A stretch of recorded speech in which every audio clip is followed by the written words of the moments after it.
Okay. For Christmas of 2010, I bought, like most grandchildren, my grandmother a gift pack from Walmart. In it, there was a peach scented lotion. She loved it. She's old. She smells bad. The peach smelled good. She used it. Unfortunately, this is what ended up happening. She got cellulitis from the lotion because of chemicals that were in, because of a chemical that was in it. The chemical that caused this also made her be resistant to antibiotics, so the bacteria could not be killed. And she actually finally got a clean bill of health yesterday, 3 years later.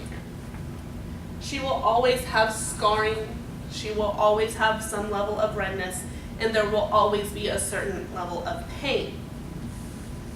When this happened to her, I decided, well, is this a fluke? Was it just some chemical that was just in this particular lotion? Or is this more widespread? I did a lot of research on it, and I found out that most commercially available bath and beauty products, such as our shampoos, our lotions, toothpaste, contact solution, all of it, has what is known as the Dirty Dozen, which is a group of 12 chemicals that have been banned in most countries worldwide, with the exceptions of the United States and Canada. Well, in an answer to this, I opened my own all-natural bath and beauty line.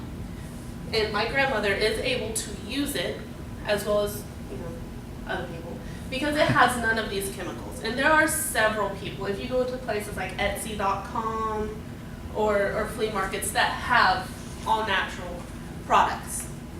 So how did these chemicals get in her bloodstream and in her skin so quickly?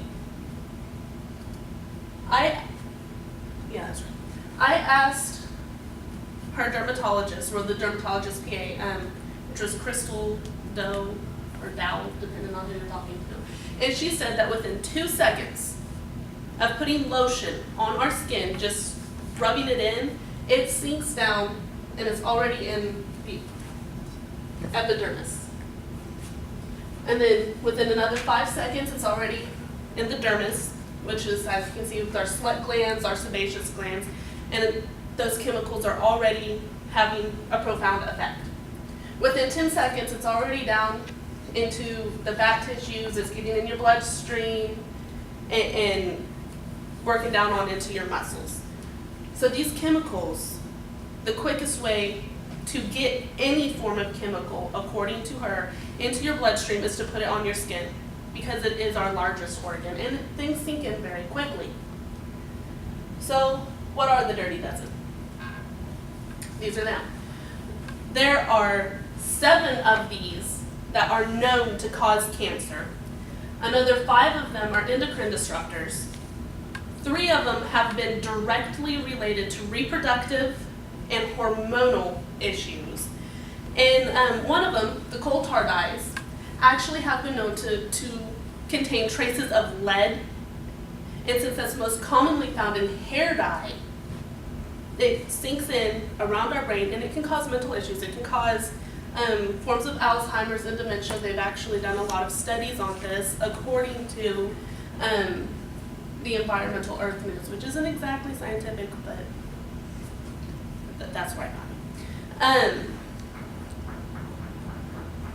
Some other of these, sodium lauryl sulfate is commonly found in our shampoos, and above being just completely bad, it can cause these bumps on your head, and I'm not talking like little acne bumps, big sizable bumps, and they'll fill up with pus, as well as it strips your hair. And then triclosan, according to my eye doctor, last year, he said that triclosan has become so prominent in a lot of things such as contact solutions and toothpaste and whatnot, that the generation of the 80s and 90s kids, which would be most of our generation, that's what's causing a lot of the antibiotic resistances. So if you go, according to Carolyn Butler of the Washington Post, last year she went to the supermarket and she picked up, I believe it was 40 or 50 different bottles and started reading them, and there were at least, on average, 6 of these chemicals present. And one of the biggest things that she picked up was Johnson & Johnson's baby shampoo, and it had the most of these chemicals present. And on that note, according to an article I read in Aquarium Fish International this last Christmas, if you put 1 teaspoon of Johnson & Johnson's baby shampoo into a 75-gallon with high filtration, commercial filtration aquarium, it is going to kill your fish. It's not the bubbles, it's not because of soap, it is because of the parabens and the perfumes and the formaldehyde preservatives, which is like your yellow number 5, your B number 1, and etc. So how do we deviate away from these types of chemicals? Anytime that you pick up something, read it first off. See if any of those chemicals are present in the ingredient list, but also look into things such as natural butters, cocoa butters, shea butters, mango butters. Not only do they smell great, but they will naturally protect your skin, and they're preservative free. So anything that doesn't need a preservative is great, because we want to be preserved, but we don't want to be chemically preserved. And a lot of these butters can be infused with essential oils. Different blends of essential oils, which come from herbs, can be used to even treat conditions, different dermatological conditions, or even, if you're into the aromatherapy thing, there can be some neurological. But they can be infused, these butters can be infused with the essential oils, also makes them smell better. And then salts. If you're a person who really likes to exfoliate, which let's face it, most people like to exfoliate at some point or another, makes your skin nice. Salts will also be a good choice. So in conclusion, I guess I'm bringing a call to action.